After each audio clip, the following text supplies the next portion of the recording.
Комиссарова и добро пожаловать! Сегодня начинаю вторую часть своего проекта «Большая переделка». Назову я его, наверное, чуть-чуть по-другому, потому что в прошлом ролике я заметила какую-то странную активность на поиске этого ролика, потому что большинство людей, которые смотрели его, переходили почему-то через поиск на YouTube или на браузере, что довольно странно было бы для моего видео. Явно его никто не искал, но я потом тоже сама поискала по этому названию «Большая переделка». Оказалось, что это какой-то проект переделки, по-моему, квартир или домов в России. То есть есть такая программа, передача по телевидению, и поэтому я, скорее всего, должна буду назвать этот проект как-то по-другому или хотя бы не писать это в названии видео. Вот. У нас на дворе ноябрь, последний месяц осени, классический ноябрь, мокро, темно, деревья уже почти без листьев, в общем, готовимся к зиме. И поэтому я вам расскажу, что я собираюсь переделать в этот раз и что я собираюсь протестировать.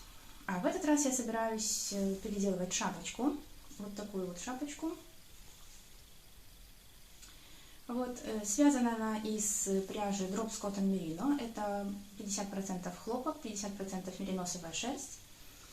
К сожалению, не могу вам показать моток оригинальной пряжи, потому что он у меня давно-давно закончился. Я эту шапочку вязала для ребенка 2-2,5 лет, поэтому это было почти 2 года назад. И шапочка не очень удачная, в том смысле, что верхний слой ее, он большеват, так, он широкий по сравнению с внутренним слоем. Вот у меня здесь граница, это с этой стороны только. И она выглядела как такая, как сказать, беретик такой, что ли. Вот. Внутри у меня здесь резинка. Резинка 1 на 1, она довольно хорошо выглядит. Я думаю, что как раз-то вот ее я распускать не буду, а переделаю верхний слой и переделаю, конечно же, уберу эти ушки, потому что они нам уже не нужны. И ушки тоже не очень удачные, потому что вот это вот завязочки, они очень, я сделала это полурезинкой, они очень широкие, они просто-напросто плохо держали. То есть здесь много таких неудачных моментов, и думаю, что стоит переделать. Без понятия, что я сделаю из этой шапочки, из этой пряжи, что у меня в конце концов получится, но думаю, что более интересной вещью для нас и более интересной информацией для нас будет то, как эта пряжа себя поведет при распуске и при новой вещи. Так? То есть эту вещь я стирала очень много, эту шапочку. Я ее стирала нещадно в машинке при 60 градусах в нормальном порошке. И, в принципе, сейчас она неплохо выглядит, даже петли как-то выровнялись. Так ровненько все это выглядит. Но в любом случае, выдержит ли она вообще перевяз, как это будет выглядеть в новой версии. И я не знаю вообще, получится ли что-то, потому что если пряжа будет выглядеть плохо, то просто-напросто я ничего не смогу из нее сделать. У меня такое подозрение, что вот эти вот ворсинки, которые здесь были, они уже подцеплялись друг за друга. И может вполне возможно быть такое, что вообще ничего не получится. Но в любом случае мы попробуем. Вы об этом узнаете, о результатах узнаете в конце видео. Поэтому давайте приступать к распуску.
Итак, вот так у меня шапочка получается. Вот так выглядит узор. В принципе, довольно ровненький. Но давайте еще посмотрим на саму пряжу. Это у меня уже пошли ушки. Мне буквально вот столько вот не хватило, чтобы закончить. То есть я ушки тоже уже распрямляла. Вот так вот выглядит у нас сам моточек. Фокус.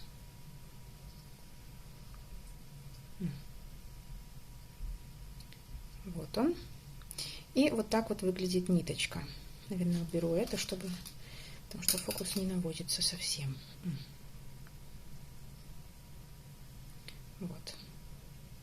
Но чтобы иметь представление вообще, что это за ниточка и как она повела себя, не хочет фокус наводиться.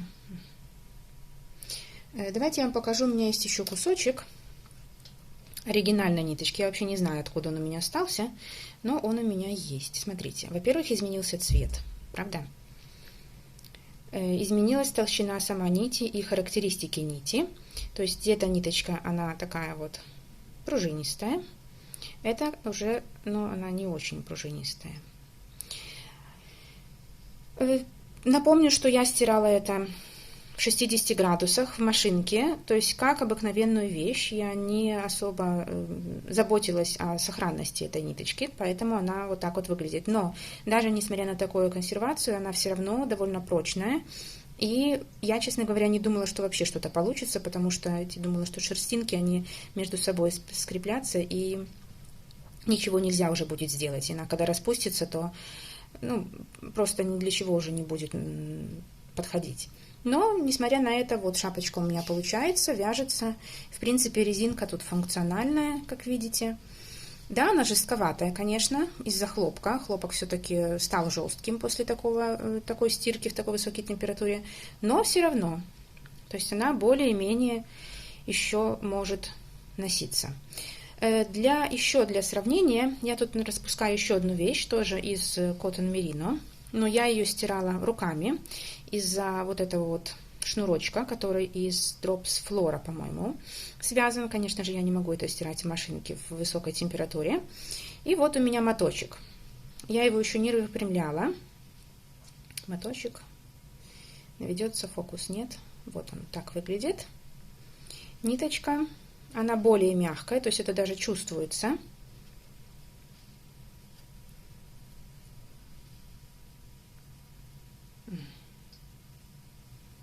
Сейчас я попробую его постирать, и тогда посмотрим, как это выглядит по сравнению с вот этой вот ниткой, которую я стирала в 60 градусах. Стираю я обыкновенно, просто бросаю моточек в воду или просто под краном его намачиваю, ничего такого особенного я не делаю. Даже, в принципе, в последнее время даже не добавляю никакого моющего средства, просто для того, чтобы намочить. И, в принципе, оно прекрасно вот выпрямляется, даже без каких-то дополнительных манипуляций.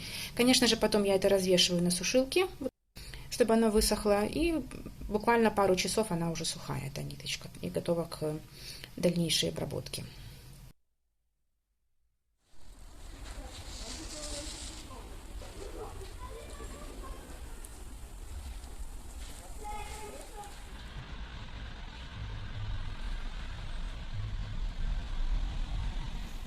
Итак, эксперимент подходит к концу, вернее, он уже подошел к концу. Я вам покажу, что у меня получилось. Получилась у меня вот такая шапочка.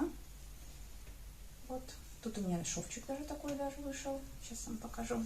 Просто потому что количество петель не поделилось на 4 части, но как раз получился такой задний шов. Пряжа выровнялась еще раз после стирки, петельки легли очень ровно.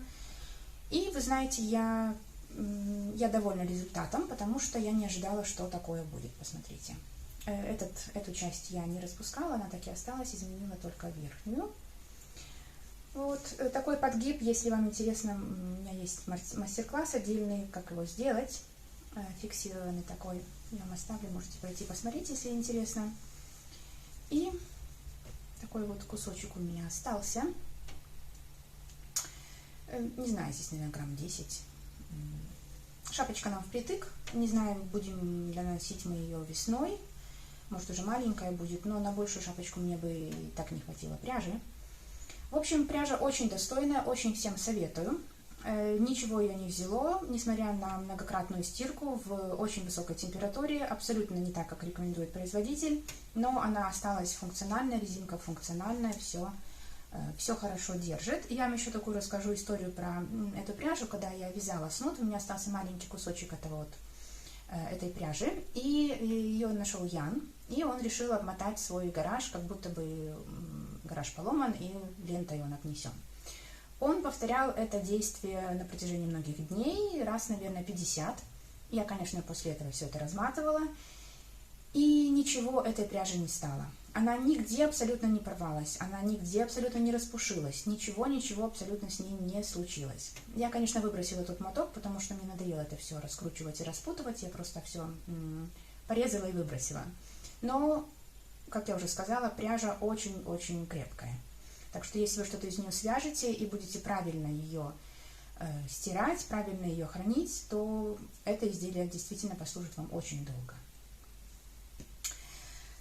Вот такой результат эксперимента у меня. Спасибо большое всем, кто был со мной, кто смотрел, как это все происходит. И до новых встреч!